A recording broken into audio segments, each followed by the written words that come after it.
Bismillahirrahmanirrahim. Assalamualaikum warahmatullahi wabarakatuh.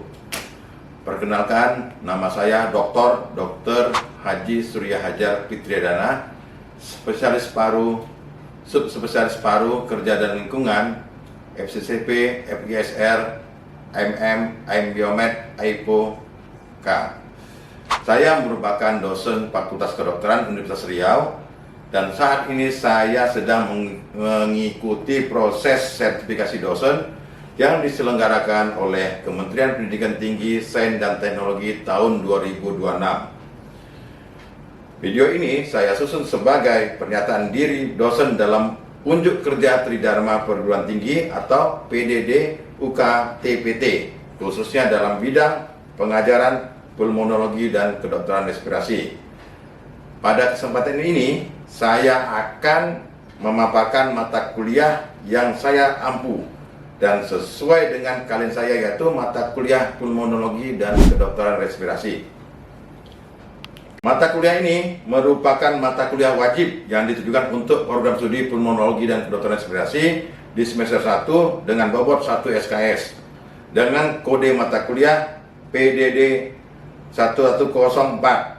Adapun pembelajaran dilakukan sebanyak 16 kali pertemuan yang meliputi 14 kali pertemuan untuk materi dan 2 kali pertemuan untuk ujian. Adapun deskripsi singkat dari perkuliahan ini adalah pada sesi ini menekankan pada pengelolaan kasus terkait ilmu penyakit paru, ditinjau dari etiopatogenesis, gambaran klinis, gambaran patologi dan patofisiologi, tata laksana yang komprehensif, serta komplikasi serta prognosis dari penyakit paru. Pembelajaran ini memfokuskan pada pengelolaan pasien secara langsung di bawah supervisi dosen pembimbing klinik. Situ mahasiswa akan terlibat secara langsung pada pelayanan kesehatan baik di poliklinik maupun di ruang rawat inap di rumah sakit. Jadi kegiatan pembelajaran ini dilakukan sesuai dengan bedside teaching, case-based discussion, dan perkuliahan diskusi dan responsi. Materi pembelajaran yang akan kita bahas di sini adalah bagaimana tata laksana masalah dan penyakit infeksi paru, tata laksana masalah pada asma dan PPOK, tata laksana masalah pada keganasan rongga torak, dan penyakit di bidang imunologi sistem respirasi, penyakit kegawat darurat paru dan intervensi paru, dan penyakit pada paru kerja dan lingkungan. Kemudian kita akan mempelajari tentang anatomi, fisiologi, parasitologi, mikrobiologi, patologi klinik, farmakologi, gizi medis, radiologi, bedah torak, rehabilitasi medis, dan etika mediko-legal. Adapun metode pembelajaran kita adalah metode pembelajaran klinik berupa bedside teaching dengan pendekatan 1 minute per chapter, tutorial klinik, dan case-based discussion, kemudian jurnal review. Cara penilaian mahasiswa menggunakan rubrik performa berdasarkan observasi dari supervisor atau preceptor, dari kegiatan presentasi kasus atau jurnal, Unity Act, oval, dan multiple choice saat pretest dan ujian esai terstruktur sebagai bagian dari post-test. Warahmatullahi wabarakatuh. Selamat siang, salam sejahtera untuk kita semua. Hari ini kita melanjutkan perkuliahan yang keempat ya, tentang tuberkulosis. untuk sebelum kita lanjutkan kuliah ini, saya ingin absen dulu ya. Absen. Tes orang-orang. Ya, oke. Yang pertama, Dea Ananda Putri, Nuresa Azhara, Zikri Dilasa, Wayuning Des, oke. Delangi Dinda, Aprijal, Dokter Nadia, ya, Dokter Fadila, Dokter Nur Esa, oke, ya. Jadi kita menyambung bulan kemarin. Saya berharap ini kuliah ini ada diskusi dan saya mau hanya mahasiswa aktif, ya, dan diadakan interaksi lah. Jadi yang kemarin sesi 3 kita membahas tentang apa kemarin, tentang pneumonia, ya.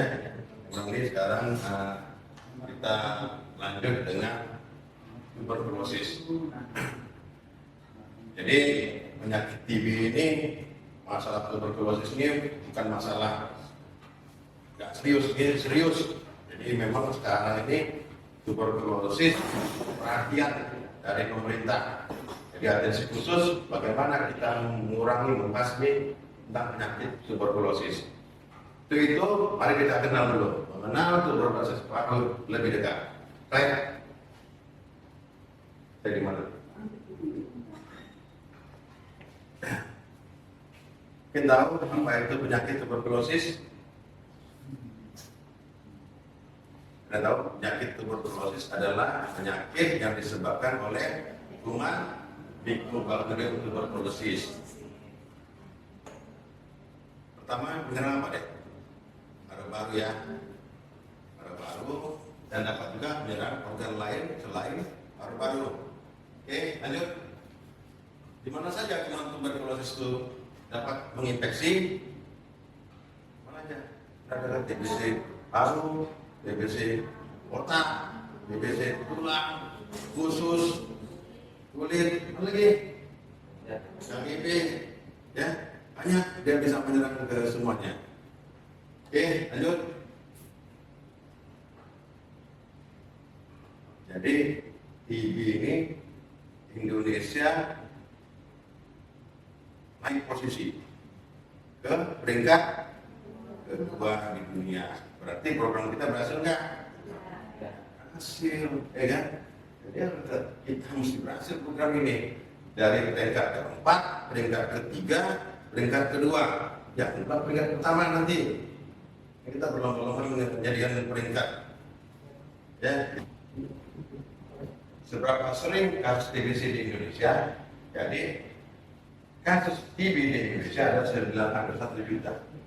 Ya, satu kasus TBC 1 orang meninggal, ya. Meninggal enggak? Setiap detik ada, setiap 33 detik ada 1 orang yang meninggal. 33 detik, jadi 1 menit ada 2 orang yang meninggal. Oke, lain. Ini yang wajib diketahui. Apa aja gejala TBC? Yang pertama pasti batuk lebih dari 20. Oke. Kemudian ada nyeri dada, mungkin karena ada luka. Kenapa nyeri dadanya? Ya. Kita, kalau saya nyeri dada orang sakit TBC, kurang terus. Oke, ya, sering batuk. Ya, kemudian ada sesak napas. Sesak napas, kenapa terjadi sesak napas? Kenapa?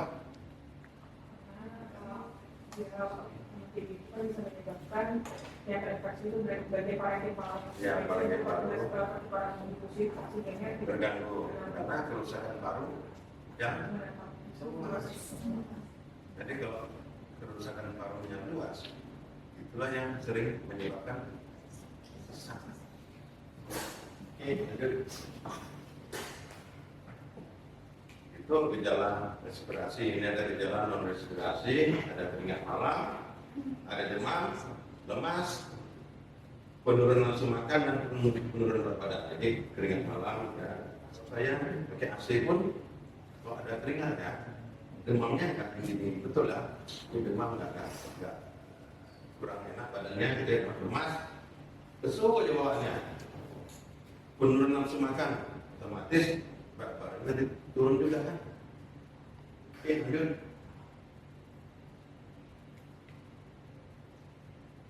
Ini ada obat-obat tuberkulosis ya, pertama tuberkulosis sensitif obat. Itu adalah TBC yang masih sensitif terhadap obat anti tuberkulosis di pertama. Ada yang sudah resisten, TBC yang sudah resisten terhadap obat-obatan lini pertama. Oke, lanjut. Ini obat-obat TBC tuberkulosis yang pertama adalah rifampicin, isoniazid, ethambutol, pirazanamid.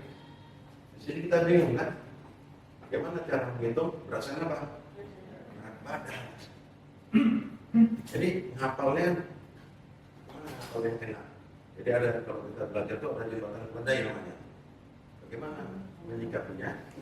Mengingatnya kalau saya bilang irsen, INH, rifampicin, sektobisin juga ada kan, tapi ethambutol dan pirazanamid irsen. Jadi dosisnya rata-ratanya yang hanya 5, rifampicin 10, sektobisin 15, ethambutol 20, pirazanamid 25. Jadi 5, 10, 15, 20, 25. Itu yang paling jadi tempatan keledainya kayak gitu. Jadi kita ingat. Oke. Jadi pengobatan paru ini, penyakit TBC paru itu pengobatannya berapa lama? 6 bulan. Jadi diberikan di 2 fase, fase intensif dan fase lanjutan ya, ingat ya. Jadi selama 2 bulan ini kemudian rifampicin, INH, pirazanamid dan ethambutol. Dilanjutkan 4 bulan lagi itu kemudian rifampicin dan INH. Oke. Ini kombinasi dari obat yang tadi saya sampaikan. Oke, lanjut. Nah, bagaimana cara minum obat TBC ini? Kira-kira Setiap pagi sebelum makan. setiap pagi sebelum makan yang paling maksimal ya, penyerapannya lebih maksimal, lebih baik kan.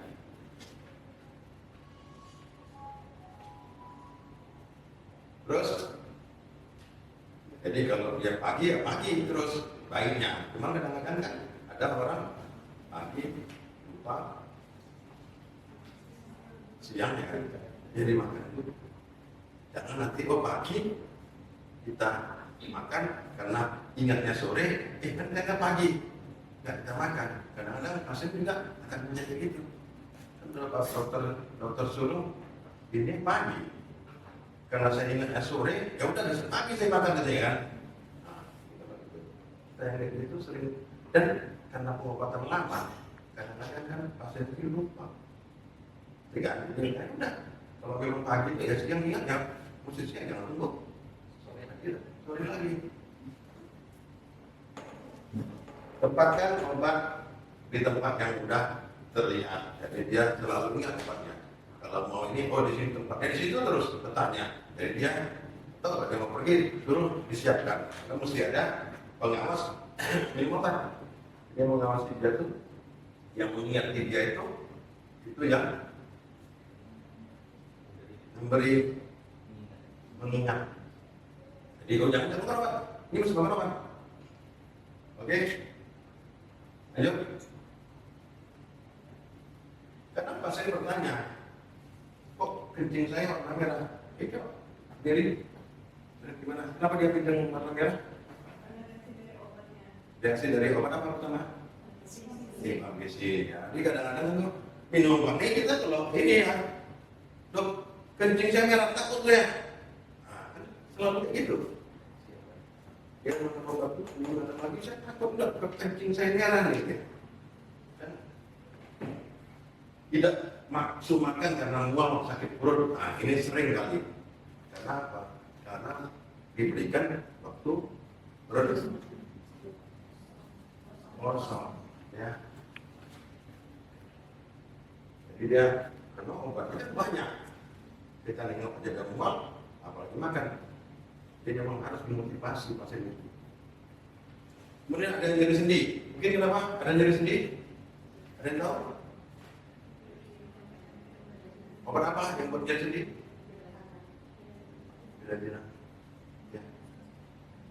Jadi ada nyeri sendi, kesemutan atau rasa terbakar, kesemutan rasa atau terbakar itu selalu makanya kita kasih selain dari obat antituberkulosis ini, kita selalu memberikan vitamin B6 setiap hari, 1 kali 1 ya. Kemudian ada juga efek sampingnya gatal dan kemerahan pada kulit.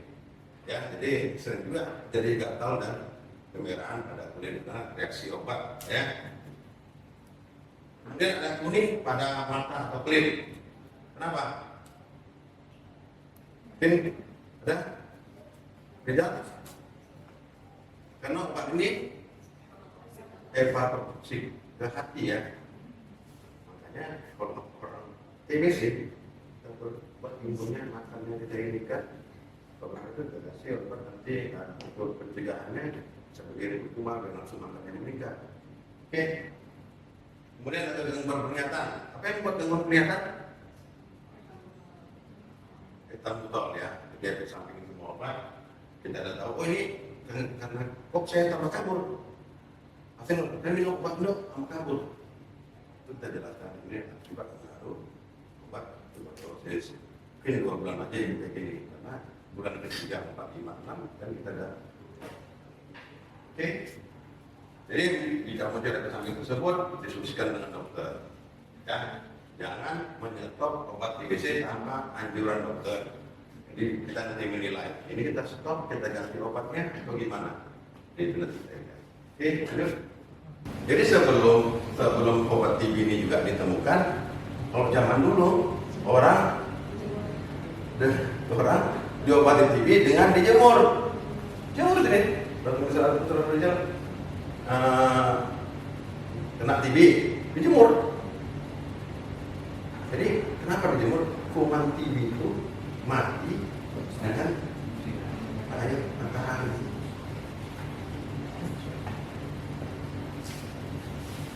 Kemudian membuka jendela di pagi hari supaya sirkulasi masuk ya.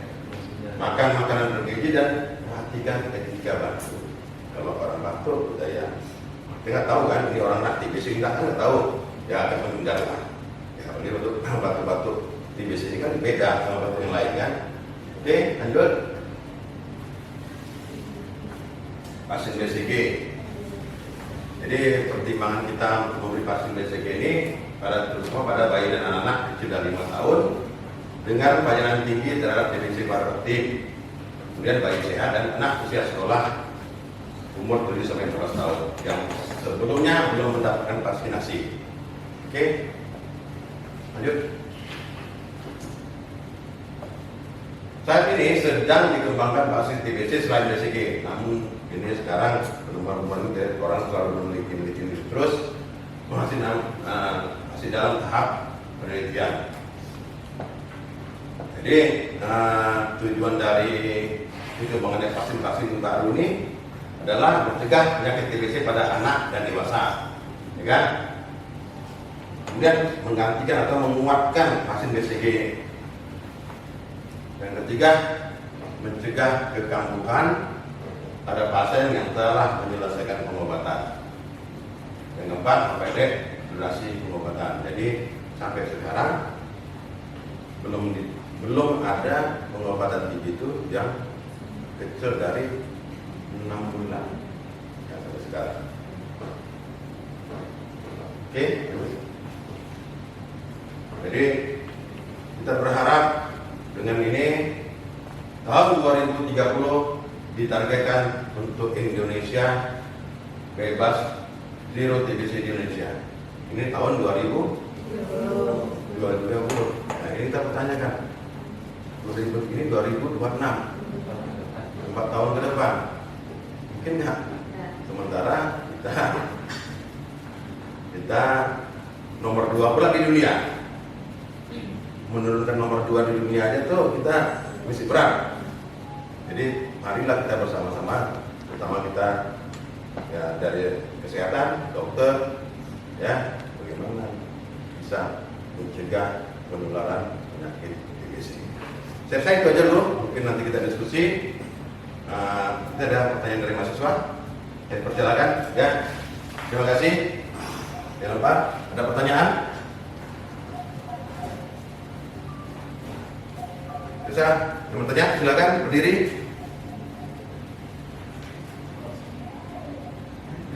Bisa berdiri, tanya berdiri agar kenalkan dulu.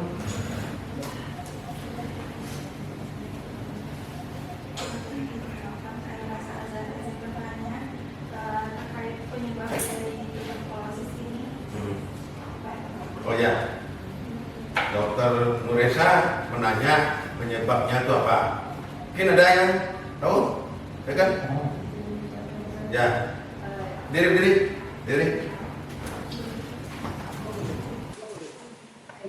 Dokter, terkait dengan penjelasan tadi, penyebab dari tuberkulosis ini sendiri adalah bakteri atau kuman yang disebut dengan Mycobacterium tuberculosis.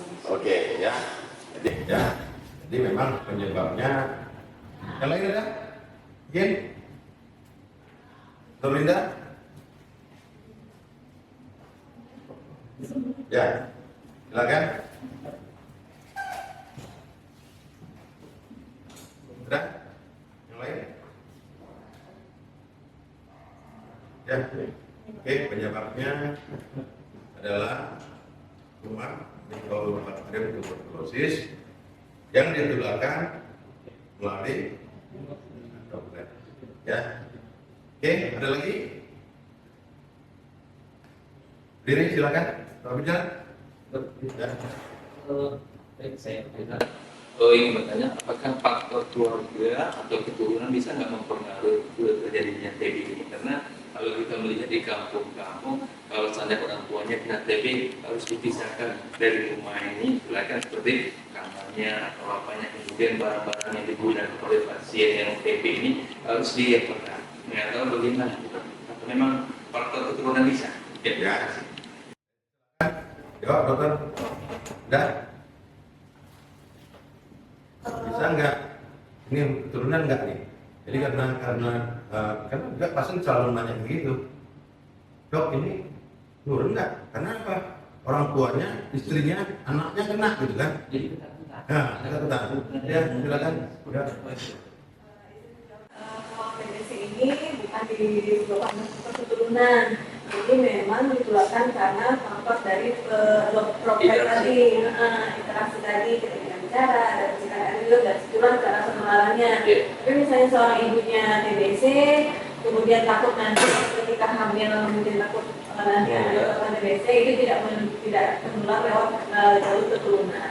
Murni memang karena interaksi penularan dari droplet tadi. Berarti memang harus dijadikan pengasingan ya, ibaratnya atau memang ditempatkan tersendiri antara pasien yang TB ini dengan keluarganya. Oh tidak harus diasingkan, cuman misalnya kita harus mengedukasi si pasien ini ketika batuk gunakan masker atau terapkan etika batuk. Jadi jangan ngomong sembarangan atau batuk sembarangan. Itu kita etika batuk ditutup, boleh pakai tisu atau tidak.